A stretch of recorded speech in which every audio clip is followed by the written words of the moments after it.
path of prosperity, the secret of health, success, and power.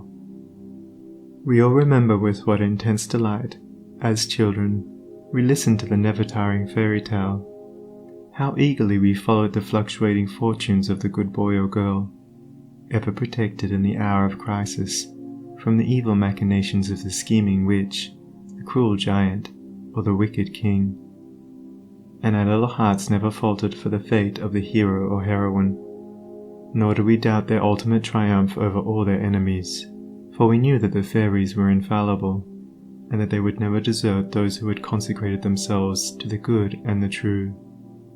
And what unspeakable joy pulsated within us when the fairy queen, bringing all her magic to bear at the critical moment, scattered all the darkness and trouble, and granted them the complete satisfaction of all their hopes, and they were, happily ever after.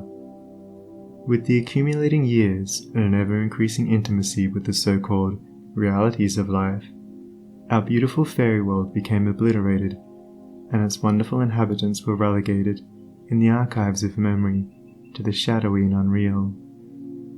And we thought we were wise and strong in thus leaving forever the land of childish dreams. But as we re-become little children in the wondrous world of wisdom, we shall return again to the inspiring dreams of childhood, and find that they are, after all, realities. The fairy folk, so small and nearly always invisible, yet possessed of an all-conquering and magical power, who bestow upon the good health, wealth, and happiness, along with all the gifts of nature in lavish profusion, start again into reality and become immortalized in the soul realm of him who, by growth in wisdom, has entered into a knowledge of the power of thought and the laws which govern the inner world of being. To him the fairies live again as thought people, thought messengers, thought powers working in harmony with the overruling good. And they who, day by day, endeavor to harmonize their hearts with the heart of the supreme good, do in reality acquire true health, wealth, and happiness. There is no protection to compare with goodness, and by goodness I do not mean a mere outward conformity to the rules of morality. I mean pure thought, noble aspiration, unselfish love, and freedom from vainglory. To dwell continually in good thoughts is to throw around oneself a psychic atmosphere of sweetness and power which leaves its impress upon all who come in contact with it. As the rising sun puts to rout the helpless shadows, so are all the impotent forces of evil put to flight by the searching rays of positive thought which shine forth from a heart made strong in purity and faith. Where there is sterling faith and uncompromising purity, there is health, there is success, there is power. In such a one, disease, failure, and disaster can find no lodgment, for there is nothing on which they can feed. Even physical conditions are largely determined by mental states, and to this truth the scientific world is rapidly being drawn. The old, materialistic belief that a man is what his body makes him is rapidly passing away, and is being replaced by the inspiring belief that a man is superior to his body, and that his body is what he makes it by the power of thought. Men everywhere are ceasing to believe that a man is despairing because he is dyspeptic, and are coming to understand that he is dyspeptic because he is despairing, and in the near future, the fact that all disease has its origin in the mind will become common knowledge. There is no evil in the universe but has its root and origin in the mind, and sin, sickness, sorrow, and affliction do not, in reality, belong to the universal order, are not inherent in the nature of things, but are the direct outcome of our ignorance of the right relations of things. According to tradition, there once lived, in India, a school of philosophers who led a life of such absolute purity and simplicity that they commonly reached the age of 150 years, and to fall sick was looked upon by them as an unpardonable disgrace, for it was considered to indicate a violation of law. The sooner we realize and acknowledge that sickness, far from being the arbitrary visitation of an offended God, or the test of an unwise providence, is the result of our own error or sin, the sooner we shall enter upon the highway of health. Disease comes to those who attract it, to those whose minds and bodies are receptive to it, and flees from those whose strong, pure, and positive thought sphere generates healing and life-giving currents.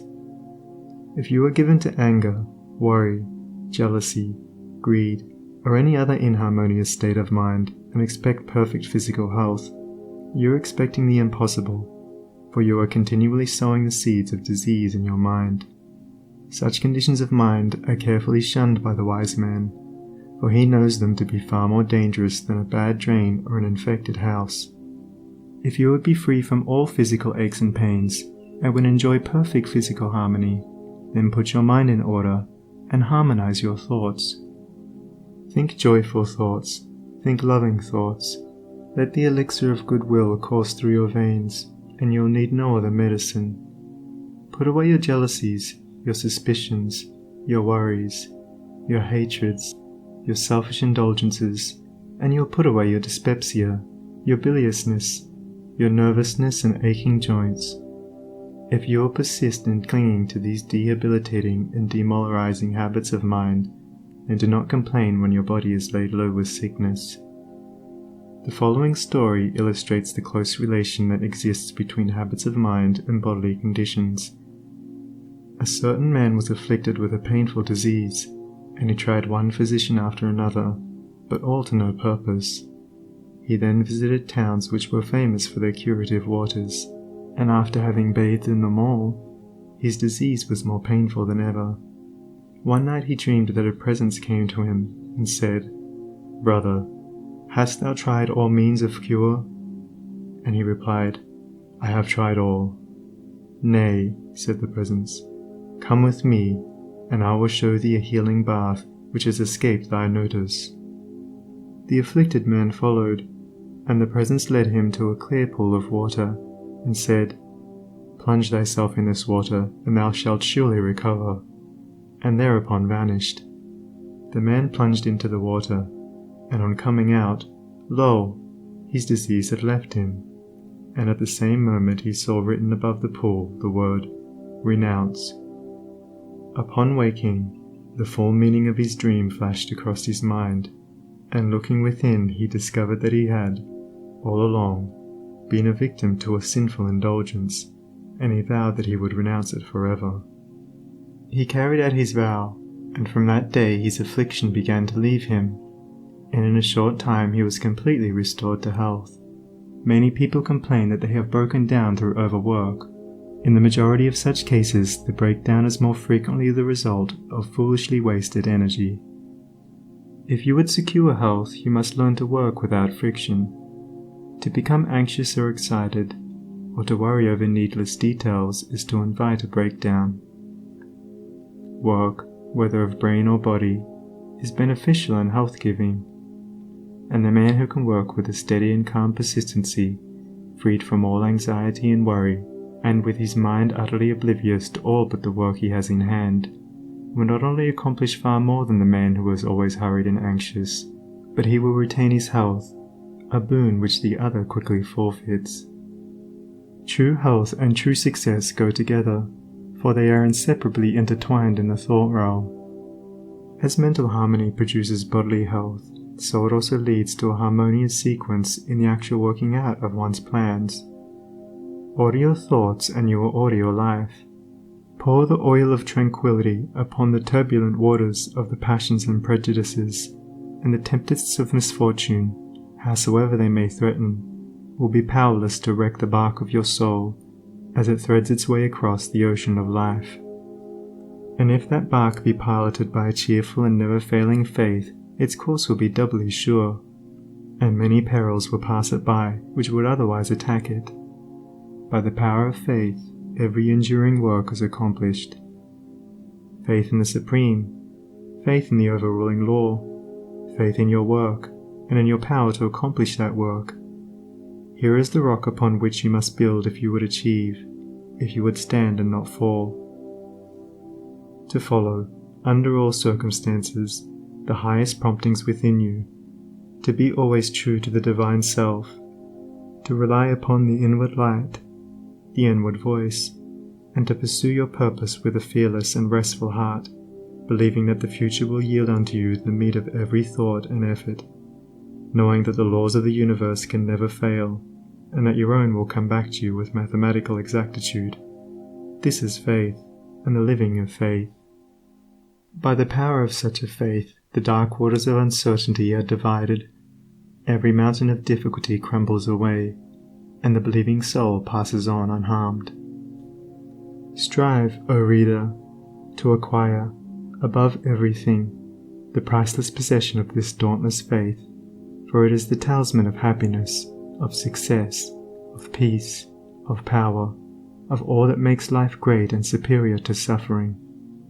Build upon such a faith, and you build upon the rock of the eternal, and with the materials of the eternal, and the structure that you erect will never be dissolved, for it will transcend all the accumulations of material luxuries and riches, the end of which is dust.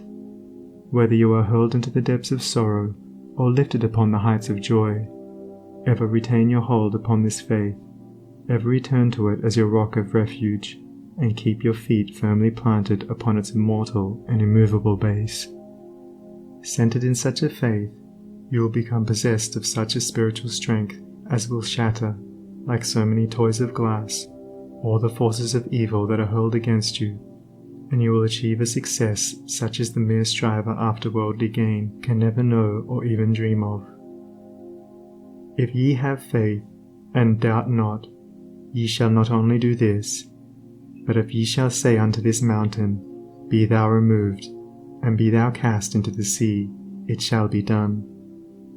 There are those today, men and women tabernacled in flesh and blood, who have realized this faith, who live in it and by it day by day, and who, having put it to the utmost test, have entered into the possession of its glory and peace. Such have sent out the word of command, and the mountains of sorrow and disappointment, of mental weariness and physical pain have passed from them, and have been cast into the sea of oblivion. If you will become possessed of this faith, you will not need to trouble about your success or failure, and success will come. You will not need to become anxious about results, but will work joyfully and peacefully, knowing that right thoughts and right efforts will inevitably bring about right results. I know a lady who has entered into many blissful satisfactions, and recently a friend remarked to her, "Oh, how fortunate you are. You only have to wish for a thing, and it comes to you." And it did, indeed, appear so on the surface, but in reality all the blessedness that has entered into this woman's life is the direct outcome of the inward state of blessedness which she has, throughout life, been cultivating and training toward perfection. Mere wishing brings nothing but disappointment. It is living that tells. The foolish wish and grumble, the wise work and wait, and this woman had worked without and within, but especially within upon heart and soul, and with the invisible hands of the Spirit she had built up, with the precious stones of faith, hope, joy, devotion and love, a fair temple of light, whose glorifying radiance was ever round about her. It beamed in her eye, it shone through her countenance, it vibrated in her voice, and all who came into her presence felt its captivating spell. And as with her, so with you. Your success, your failure, your influence, your whole life you carry about you, for your dominant trends of thought are the determining factors in your destiny. Send forth loving, stainless, and happy thoughts, and blessings will fall into your hands, and your table will be spread with the cloth of peace. Send forth hateful, impure, and unhappy thoughts, and curses will rain down upon you, and fear and unrest will wait upon your pillow. You are the unconditional maker of your fate, be that fate what it may. Every moment you are sending forth from you the influences which make or mar your life. Let your heart grow large and loving and unselfish, and great and lasting will be your influence and success, even though you make little money. Confine it within the narrow limits of self-interest, and even though you become a millionaire, your influence and success at the final reckoning will be found to be utterly insignificant. Cultivate, then, this pure and unselfish spirit, and combine with purity and faith, singleness of purpose, and you are evolving from within the elements, not only of abounding health and enduring success, but of greatness and power. If your present position is distasteful to you, and your heart is not in your work, nevertheless perform your duties with scrupulous diligence, and whilst resting your mind in the idea that the better position and greater opportunities are waiting for you, ever keep an active mental outlook for budding possibilities, so that when the critical moment arrives and the new channel presents itself, you will step into it with your mind fully prepared for the undertaking, and with that intelligence and foresight which is born of mental discipline. Whatever your task may be, concentrate your whole mind upon it. Throw into it all the energy of which you are capable. The faultless completion of small tasks leads inevitably to larger tasks. See to it that you rise by steadily climbing, and you will never fall. And herein lies the secret of true power. Learn, by constant practice, how to husband your resources, and to concentrate them, at any moment, upon a given point. The foolish waste all their mental and spiritual energy in frivolity, foolish chatter, or selfish argument, not to mention wasteful physical excesses. If you would acquire overcoming power, you must cultivate poise and passivity. You must be able to stand alone. All power is associated with immovability. The mountain, the massive rock, the storm-tried oak, all speak to us of power, because of their combined solitary grandeur and defiant fixity, while the shifting sand, the yielding twig, and the waving reed speak to us of weakness, because they are movable and non-resistant, and are utterly useless when detached from their fellows. He is the man of power who, when all of his fellows are swayed by some emotion or passion, remains calm and unmoved. He only is fitted to command and control who has succeeded in commanding and controlling himself. The hysterical, the fearful, the thoughtless and frivolous, let such seek company, or they will fall for lack of support. But the calm, the fearless, the thoughtful, and let such seek the solitude of the forest, the desert, and the mountain top, and to their power more power will be added, and they will more and more successfully stem the psychic currents and whirlpools which engulf mankind. Passion is not power, it is the abuse of power, the dispersion of power. Passion is like a furious storm which beats fiercely and wildly upon the embattled rock, whilst power is like the rock itself, which remains silent and unmoved through it all. That was a manifestation of true power when Martin Luther, wearied with the persuasions of his fearful friends, who were doubtful as to his safety should he go to Worms, replied, "If there were as many devils in Worms as there are tiles on the housetops, I would go." And when Benjamin Disraeli broke down in his first parliamentary speech, and brought upon himself the derision of the House, that was an exhibition of germinal power when he exclaimed, "The day will come when you will consider it an honour to listen to me." When that young man, whom I knew, passing through continual reverses and misfortunes, was mocked by his friends and told to desist from further effort, and he replied, "The time is not far distant when you will marvel at my good fortune and success," he showed that he was possessed of that silent and irresistible power which is taking him over innumerable difficulties, and crowned his life with success. If you have not this power, you may acquire it by practice, and the beginning of power is likewise the beginning of wisdom. You must commence by overcoming those purposeless trivialities to which you have hitherto been a willing victim. Boisterous and uncontrolled laughter, slander and idle talk, and joking merely to raise a laugh, all these must be put on one side as so much waste of valuable energy. St. Paul never showed his wonderful insight into the hidden laws of human progress to greater advantage than when he warned the Ephesians against foolish talking and jesting which is not convenient, for to dwell habitually in such practices is to destroy all spiritual power and life. As you succeed in rendering yourself impervious to such mental dissipations, you will begin to understand what true power is, and you will then commence to grapple with the more powerful desires and appetites which hold your soul in bondage and bar the way to power, and your further progress will then be made clear. Above all, be of single aim. Have a legitimate and useful purpose, and devote yourself unreservedly to it. Let nothing draw you aside. Remember that the double-minded man is unstable in all his ways. Be eager to learn but slow to beg. Have a thorough understanding of your work, and let it be your own. And as you proceed, ever following the inward guide, the infallible voice, you will pass on from victory to victory, and will rise step by step to higher resting places, and your ever-broadening outlook will gradually reveal to you the essential beauty and purpose of life. Self-purified, health will be yours. Faith protected, success will be yours. Self-governed, power will be yours. And all that you do will prosper, for, ceasing to be a disjointed unit, self-enslaved, you will be in harmony with the great law, working no longer against, but with, the universal life, the eternal good. And what health you gain, it will remain with you. What success you achieve will be beyond all human computation, and will never pass away. And what influence and power you wield will continue to increase throughout the ages, for it will be a part of that unchangeable principle which supports the universe.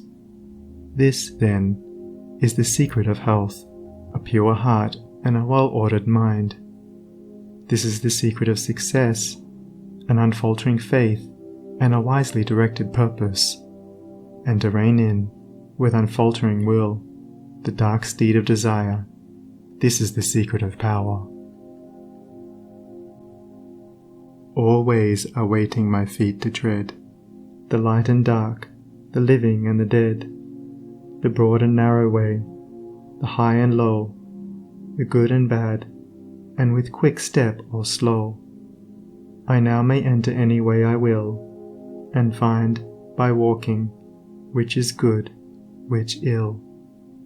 And all good things my wandering feet await, if I but come with vow inviolate, unto the narrow, high and holy way of heart-born purity, and therein stay, walking, secure from him who taunts and scorns, to flowery meads across the path of thorns. And I may stand where health, success, and power await my coming, if, each fleeting hour, I cling to love and patience, and abide with stainlessness, and never step aside from high integrity. So shall I see at last the land of immortality, and I may seek and find, I may achieve